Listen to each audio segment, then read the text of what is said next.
Hi hello welcome to our channel. నేను మీ సిరి. ఈరోజు మనం చెప్పుకోబోయే కథ ధరణి కళ్యాణం పార్ట్ 113. ఇక కథలోకి వెళ్ళిపోదాం. మోకాళ్ళ మీద రోడ్డు మీద కూర్చొని అతని చెంప తడుతూ పిలుస్తోంది ధరణి. కాసేపటికి డ్రైవర్ టైర్ మార్చి అతని కారులో కూర్చోబెట్టాడు ధరణి తొందర చేయడంతో. గగన్ ఏమంటాడోనని భయపడుతూనే ఉన్నాడు డ్రైవర్. ఆ వ్యక్తి ధరణి భుజం మీదకి వాలాడు. ధరణికి చాలా ఇబ్బందిగా అనిపించినా ప్రాణాపాయ స్థితిలో ఉన్న అతన్ని పక్కకు జరపలేక వీలైనంత త్వరగా హాస్పిటల్కి వెళ్ళమని డ్రైవర్తో చెప్పింది. డ్రైవర్ కార్ ఫాస్ట్గా తీసుకుని వెళ్ళాడు. గగన్ ఫోన్ చేస్తున్నాడు. ధరణి లిఫ్ట్ చేయలేదు. ఆమె ఫోన్ బ్యాగ్లో సైలెంట్లో పడిపోయింది. హాస్పిటల్కి వెళ్ళిన తర్వాత అతన్ని హాస్పిటల్లో జాయిన్ చేసింది. ఇంటికి వెళ్ళిన గగన్కి ధరణి ఇంకా ఇంటికి రాలేదు అని తెలిసింది. మమ్మీ, ధరణిని చూసావా అని మాలవికని అడిగాడు గగన్. తను ఇంకా రాలేదింటికి. అనుకుంటాను నాన్న. అదేంటి, మీ ఇద్దరు కలిసి వెళ్ళారు కదా, నువ్వు ముందే ఎలా వచ్చావు అని అడిగింది మాలవిక. ఓకే మమ్మీ, నేను వేరే పని చూసుకుని వచ్చాను. ధరణికి ఆఫీస్ దగ్గర లేట్ అయిందనుకుంటా, నేను వెళ్ళి తీసుకొస్తాను అని తల్లితో అబద్ధం చెప్పాడు గగన్. వెంటనే కార్ స్టార్ట్ చేసి డ్రైవర్కి కాల్ కలిపాడు అతను. ఎక్కడున్నావు అని అడిగాడు సీరియస్గా. హాస్పిటల్లో ఉన్నాం సార్ అని అన్నాడు driver. What? Car sudden brake వేశాడు గగన్. హాస్పిటల్లో ఎందుకున్నారు? కంగారు దాచుకుంటూ అడిగాడు అతను. వేరే ఎవరికో యాక్సిడెంట్ అయితే మేడం హాస్పిటల్కి తీసుకొచ్చారు సార్. ఇప్పుడు ఇక్కడే ఉన్నాం సార్, మేడం లోపలున్నారు అని అన్నాడు డ్రైవర్. ఏ హాస్పిటల్ అని అడిగాడు సీరియస్గా. ధరణి మీద విపరీతమైన కోపం వస్తోంది గగన్కి. డ్రైవర్ చెప్పగానే మరో 20 నిమిషాల్లో గగన్ హాస్పిటల్లో ఉన్నాడు. బయట ఎదురయ్యాడు డ్రైవర్. మేడం ఎక్కడుంది నడుస్తూనే అడిగాడు గగన్. గగన్తో పాటు పెద్ద పెద్ద అంగలు వేస్తూ ఫస్ట్ ఫ్లోర్లో ఉన్నారు సార్ అని అన్నాడు. ఆ పేషెంట్ గోలేంటో నువ్వు చూసుకో, డ్రైవర్తో చెప్పి చాలా ఫాస్ట్గా ధరణి దగ్గరికి వెళ్ళాడు గగన్. వెయిటింగ్ చైర్లో కూర్చొని ఏదో ఆలోచిస్తూ కనిపించింది ధరణి అతనికి. వేగంగా ఆమె దగ్గరికి వెళ్ళి ఆమె రెక్క పట్టుకొని పైకి లేపాడు. ఆశ్చర్యంగా చూసింది అతన్ని. ఏవండి అని ఆమె చెప్పేలోపు ఆమెని అలాగే గోడకి లాక్ చేసి, కొంచెమైనా సెన్స్ ఉందా నీకు అని అరిచాడు. అతను పట్టుకున్న చోట చాలా నొప్పిగా అనిపించింది ధరణికి. అది కాదండి అని ఆ నొప్పిని దాచుకోవడానికి ఆమె ప్రయత్నం చేసింది. కనీసం కాల్ చేయాలని తెలీదా నీకు? నేను కాల్ చేసినా లిఫ్ట్ చేయ, ఏం చేయాలి నిన్ను అని గట్టిగా అరిచాడు గగన్. ఉలిక్కిపడి చూసింది ధరణి అతన్ని. ఆమె చేతిని పట్టుకుని ఫాస్ట్గా నడిచాడు. ఏం చేయాలో అర్థం కాక మౌనంగా అతని వెంట నడిచింది కన్నీళ్లు దాచుకుంటూ. కారు డోర్ తీసి ఆమెను లోపలికి తోసినట్టుగా కూర్చోబెట్టి డ్రైవింగ్ సీట్లో కూర్చొని కారు స్టార్ట్ చేశాడు గగన్. గగన్ వైపు చూసింది. చాలా కోపంగా ఉన్నాడని ఎర్రపడిన అతని ముఖమే చెబుతోంది ధరణికి. భయపడుతూ ముడుచుకుపోయింది ధరణి. ఇంటికెళ్ళగానే కారు పార్క్ చేసి దిగి లోపలికి వెళ్ళిపోయాడు గగన్. మౌనంగా లోపలికి నడిచింది ధరణి. ఎవరితో మాట్లాడకుండా గదిలోకి వెళ్ళిపోయాడు గగన్. బామ్మకి మాలవికతో 2 నిమిషాలు మాట్లాడి మెట్ల వైపుకు నడిచింది. భయపడుతూనే గదిలోకి వెళ్ళింది ధరణి. బాత్రూంలో ఉన్నాడు గగన్. షవర్ సౌండ్ వస్తోంది. గగన్ బయటకు వచ్చే వరకు అతని కోసం చూసి, ఎవండి అది అని ఆమె చెబుతుంటే చెంప పగులుతుంది అన్నాడతను సీరియస్గా. ఎన్నో రోజుల తర్వాత అతని కోపం చూస్తుంటే ధరణికి భయంగా ఉంది. ఏడుపు ముఖం పెట్టుకొని డ్రెస్ తీసుకొని బాత్రూంలోకి వెళ్ళిపోయింది ధరణి. ఆమె భుజం దగ్గర గగన్ పట్టుకున్న చోట కమిలిపోయింది. మరోవైపు రక్తపు మరకలు ఉన్నాయి. తలారా స్నానం చేసి బయటకొచ్చింది ధరణి. గగన్ కాఫీ తాగుతూ కనిపించాడు ఆమెకి. మాలవిక కాఫీ ఇచ్చింది అనుకుంది ధరణి. అతని పక్కన కూర్చుంది. ఆమెను అసలు అతను పట్టించుకోనేలేదు. ఏవండి, యాక్సిడెంట్ అంటూ ఆమె ఏదో చెప్పబోతుంటే, తన్నులు తినకు, వెళ్ళిక్కడి నుంచి అని సీరియస్గా అన్నాడు గగన్. కొట్టండి అంది ముఖం నల్లగా పెట్టి. బుద్ధి లేదు నీకు, మరోసారి తిట్టాడు. అవును లేదు అంది ధరణి. సీరియస్గా చూశాడు ఆమె వంక. చిన్నగా కొట్టండి అని అతని చేతిని చెంప మీద పెట్టుకుంది ధరణి. చాలా కోపంగా ఉన్నాను, నిజంగానే కొడతాను, నా దగ్గరలో నుంచి వెళ్ళు అని అరిచాడు గగన్ సీరియస్గా. "మ్మ్హ్మ్" అని భయపడుతూనే అతని చేతిని తన చేతితో బంధించి ఆమె చేతి వేళ్లను అతని చేతి వేళ్లతో బంధించింది. అతనెప్పుడో కరిగిపోయాడు, అయినా సరే బెట్టుగా ఉన్నాడు. సారీ, మీరు చాలా కంగారు పడ్డారని అర్థమైంది. అసలేం జరిగిందంటే అంటూ ధరణి మొత్తం వివరించింది. అంబులెన్స్కి కాల్ చేసే ఆప్షన్ అని ఒకటి ఉంటుంది అని అన్నాడు అతను కోపంగా. గుర్తులేదండి ఆ టైంలో, ఇంకోసారి ఇలా జరగదు, మీకు ఫోన్ చేస్తాను అని అంది ధరణి చిన్నగా. ముందు ఈ సమాజ సేవలో ఆపై, చాలా కోపంగా చెప్పాడు అతను. అలాగేనన్నట్టు తల ఊపింది. ఆమెకేం జరిగిందో అని అతను ఎంత కంగారు పడ్డాడో అతనికే తెలుసు. అతి మంచితనం కూడా పనికిరాదు అన్నాడు సీరియస్గా. అలాగేనన్నట్టు మళ్ళీ తల ఊపింది. తల మాత్రం గుండ్రంగా తిప్పుతావు, ఎప్పుడు ఇలాంటి తిక్క పనులు చేస్తూనే ఉంటావు అని చాలా చిరాగ్గా చెప్పాడు గగన్. ధరణి మూతి తిప్పింది. మీ కోపం చూసి చాలా భయపడిపోయాను అని అంది అమాయకంగా. నేనేమీ కొట్టలేదు నిన్ను అని అన్నాడు గగన్. ఇటు చూడండి ఎంత గట్టిగా పట్టుకున్నారో అంటూ భుజం దగ్గర నుంచి డ్రెస్ పక్కకు జరిపింది ధరణి. అక్కడ కమిలిపోయి కనిపించింది గగన్కి. సారీ అన్నాడు ముచ్చటగా మూడో సంఘటనకి. ఆశ్చర్యంతో కళ్ళు పెద్దవి చేసి మరీ చూసింది. ఆమె చేతిని తీసి ధరణి భుజం కిందుగా ముద్దు పెట్టి తగ్గిందా అన్నాడు. ఆ నోరు తెరిచింది. ముద్దు మెడిసిన్, వెంటనే తగ్గిపోతుంది అంటూ ఆమె భుజం దగ్గరే పెదవులు నిలిపాడు గగన్. అతని జుట్టులోకి వేలు పోనిచ్చి కళ్ళు మూసుకుంది ధరణి. రేపటి నుంచి నువ్వు నాతో రావట్లేదు, ఇంట్లోనే కూర్చో అని అన్నాడు సీరియస్గా. పెద్ద షాక్ తగిలింది ధరణికి. ఏడుపు మొహం పెట్టుకుని అతన్ని చూసింది. ఆమె నుంచి దూరం జరుగుతూ, నువ్వు ఇంకోసారి ఇలా చేయకుండా ఉంటావు, ప్రతిసారి ఏదో ఒక తిక్క పని చేసి నాకు ఇరిటేషన్ తెప్పిస్తూ ఉంటావు, నీకు పనిష్మెంట్ అని అన్నాడు గగన్. ప్లీజ్ ప్లీజ్ ప్లీజ్ అని బ్రతిమాలుతోంది ధరణి. కుదరదు అంటే కుదరదు అని అన్నాడు అక్కడి నుంచి లేచి వెళ్ళిపోతూ. నీరసం వచ్చేసింది ధరణికి. నేను ఏడుస్తా అని అంది ధరణి. వెనక్కి తిరిగి సీరియస్గా చూశాడు. తల అడ్డంగా ఊపింది. వెళ్ళిపోయాడు అక్కడి నుంచి.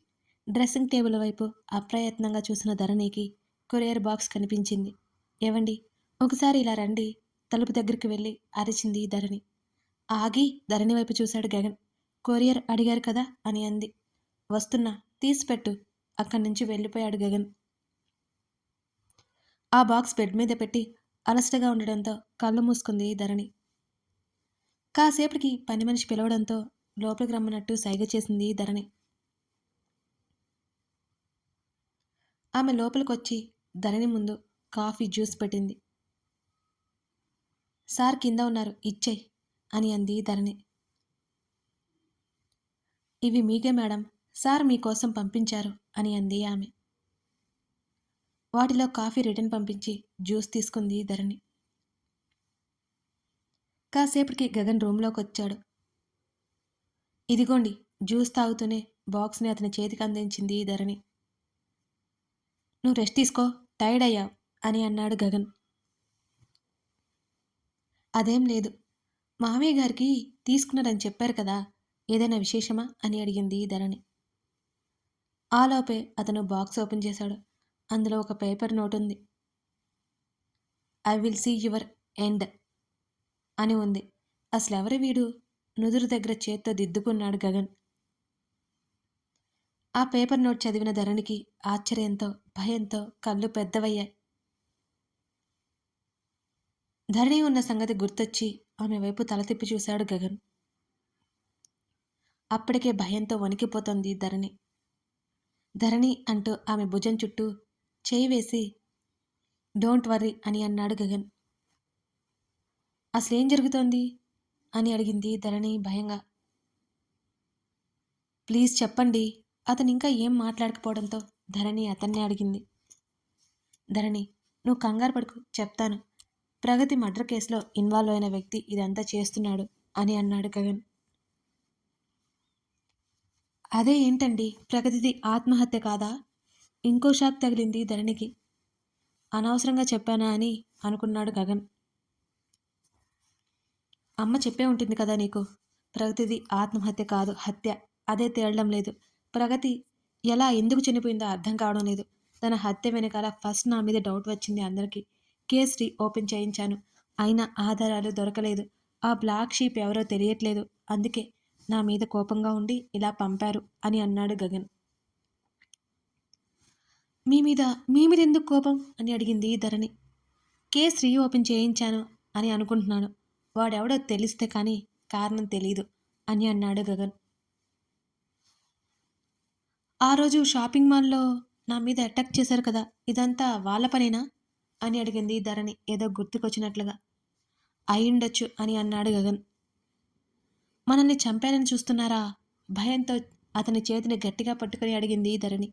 లేదు లేదు, అదేదో యాక్సిడెంటల్గా జరిగింది అంటూ ఆమెను సముదాయించే ప్రయత్నం చేశాడు గగన్. నిజమేనా? మరిప్పుడు ఏమి చేయాలి మనం అని అడిగింది ధరణి. ఆలోచిస్తున్నా అన్నాడు గగన్. ఈ కొరియర్ ఇచ్చిన వాడిని నువ్వు గుర్తుపట్టగలవా అని అడిగాడు గగన్.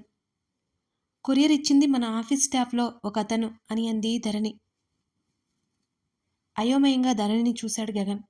అతను ఎందుకు అలా చూస్తున్నాడో అర్థం అవ్వక, నేను ఇవాళ హాస్పిటల్లో జాయిన్ చేశాను కదా, యాక్సిడెంట్ అయింది ఒక వ్యక్తిని, అతనే నాకు ఈ బాక్స్ ఇచ్చింది అని చెప్పింది అమాయకంగా. వాట్? గగన్ అరిచిన అరుపుకి ధరణి ఉలిక్కిపడింది. ధరణి గుర్తు తెచ్చుకొని చెప్పు అని ధరణి చేతులు పట్టుకొని అడిగాడు గగన్. అవునండి, ఇతను ఒక్కరే. నేను హడావుడిగా హాస్పిటల్కి తీసుకెళ్ళాను కూడా. హాస్పిటల్లోనే ఉన్నాడు అని అంది ధరణి. వెంటనే డ్రైవర్కి కాల్ చేసి అతన్ని లిఫ్ట్ చేయగానే,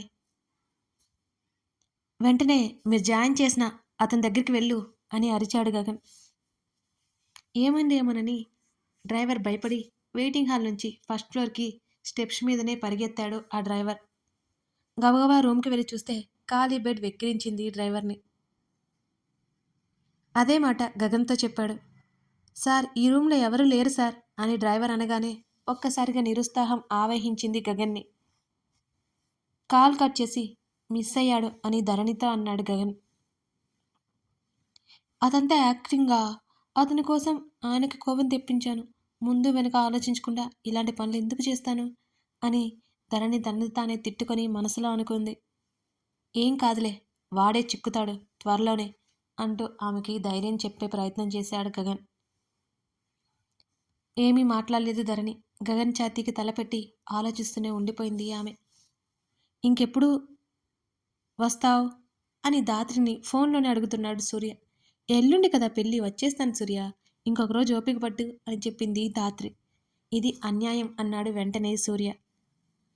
వెంటనే ఫోన్ లాక్కుని ఏది అన్యాయం అని అడిగింది జాను. రాక్షసి అన్నాడు సూర్య. థ్యాంక్ యూ మిస్టర్ యాంగ్రీమెన్ అని నవ్వింది జాను. సూర్య పళ్ళని పటపట్లాడించాడు. జానుతో పెట్టుకుంటే అంతే. అది సరే కానీ మా బుజ్జి ఏం చేస్తున్నాడు? నా మీద బెంగ పెట్టుకోవద్దని చెప్పు, సరేనా యాంగ్రీమెన్ అని అంది జాను. సరే అని కాల్ కట్ చేశాడు సూర్య. దిగులుగా ఉన్న దాత్రిని చూసి వెళ్తావా అని అడిగింది జాను. లేదు, ఐఎమ్ ఓకే. ధరణి వస్తుందో రాదో అని అంది దాత్రి. వస్తాను అని నాతో చెప్పింది అని అంది జాను. తన హస్బెండ్ వదిలి రాదు, ఇద్దరూ వస్తారనుకుంటా అని అంది దాత్రి కూడా. మళ్ళీ ఇంకొకసారి చెప్తాను అని అంది జాను. అలా ఏం కాదు, తనకు ఇబ్బంది లేకపోతే ఖచ్చితంగా వస్తుంది అని అంది దాత్రి. నీకెలా తెలుస్తుందని అని అడిగింది జాను. చెప్పలేదా దేవ్ అని అడిగింది పక్కనకి చూస్తూ.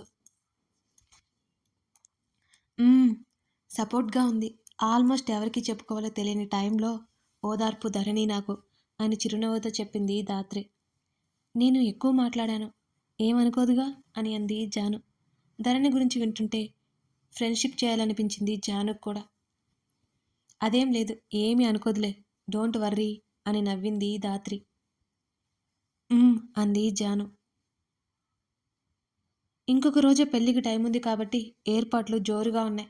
సూర్య, అశోక్ వాళ్ళకి తోడు రామారావు. జానుకి, దేవ్కి ఆ లోటు తెలియలేదు, ఎవరూ లేరని. ముందు రోజు మెహందీ ఫంక్షన్ పెట్టుకున్నారు. నెక్స్ట్ డే నైట్ 10 గంటలకు పెళ్ళి. పెళ్లి రోజు ఉదయం మాల్విక, ప్రకాష్లతో పాటు ధరణిని వెళ్ళమని చెప్పాడు గగన్. జాను అంత ఆప్యాయంగా పిలిస్తే వెళ్లకుండా ఉండలేకపోయింది ఈ ధరణి. మీరు రావచ్చు కదా అని అంది గగన్ చేతిని పట్టుకుని ధరణి. మమ్మీ డాడీ వస్తున్నారుగా, పెళ్ళి అవ్వగానే వచ్చేస్తాను, సరేనా? ఆమె చెంప మీద చేతిని వేసి చెప్పాడు గగన్. అతని హృదయం మీద తలవాల్చింది. జాగ్రత్త, ఒంటరిగా ఎక్కడికి వెళ్ళొద్దు, ఆమె తల మీద చేయి వేసి చెప్పాడు. అంది ధరణి. ఫోన్ ఎప్పుడూ దగ్గరే పెట్టుకో. అంది మళ్ళీ. ఏంటి వినిపిస్తుందా? ఆమెను దూరం జరుపుతూ అన్నాడు గగన్. మీరు కూడా జాగ్రత్త, అతన్ని వదలాలి అని లేదు ఆమెకి. వెళ్దాం పదా, నీకోసం మమ్మీ వాళ్ళు వెయిట్ చేస్తున్నారు అని అన్నాడు గగన్. అంతేనా అని అడిగింది ధరణి. ఏంటి అంతే? ఈ చీరలో ఎలా ఉన్నానో చెప్పలేదు మీరు అంది ధరణి. గుడ్, జర్నీలో ఇబ్బంది అవుతుందేమో అని అన్నాడు గగన్. ఏం కాదు అంది ధరణి మూతి తిప్పి. ఇంకా దిగులేంటి నీకు, నీకు అలవాటేగా వెళ్ళిపోవడం, ఒకసారి వెళ్ళిపోయావు చెప్పా పెట్టకుండా అని గగన్ నవ్వాడు. ధరణి ఏడుపు మొహం పెట్టుకొని మీరు మర్చిపోలేదా అని అడిగింది. ఎప్పటికీ మర్చిపోను అని అన్నాడు సున్నితంగా ఆమె చెంప మీద నిమిరి. మర్చిపోవాలంటే ఏం చేయాలి? గుర్తు రాకుండా చేయాలి అన్నాడు గగన్ నవ్వుతూ. అతని నవ్వుని అబ్బురంగా చూసుకుంటూ వెంటనే వచ్చేస్తాను అతని బుగ్గ మీద చిరుముద్దు పెట్టింది ధరణి. మెల్లిగా అతన్ని వదిలి వెళ్తుంటే ఎందుకో అతని మనసుకి ఆమె వెళ్ళడం అసలు నచ్చలేదు. ఆమె చేతిని పట్టుకుని లాగే హత్తుకున్నాడు గట్టిగా. తర్వాత వెళ్ళిపోయింది ధరణి, మాలవిక, ప్రకాష్తో పాటు. కథ కొనసాగుతోంది. కథ నచ్చితే లైక్ చేసి మీకేమనిపించిందో కామెంట్ చేయండి. ఇంతకీ ధరణి గగన్ లేకుండానే ప్రయాణమైంది. అక్కడ ఏం జరగదు కదా, తెలుసుకోవాలి అంటే తర్వాత భాగం కోసం చూడాల్సిందే. కథ నచ్చితే లైక్ చేసి కామెంట్ చేయడం మాత్రం మర్చిపోకండి. అలాగే మన ఛానల్కి కొత్తగా వచ్చినట్లయితే సబ్స్క్రైబ్ చేసుకోండి.